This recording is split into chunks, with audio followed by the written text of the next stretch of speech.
Good morning friends. జీవితం అనేది ఒక సాగరం. ఆ సాగర సంగమంలో నుంచి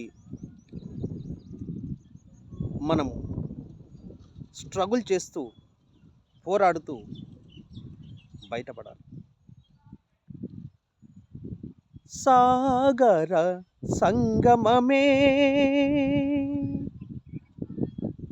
ప్రాణాయ సాగర సంగమమే,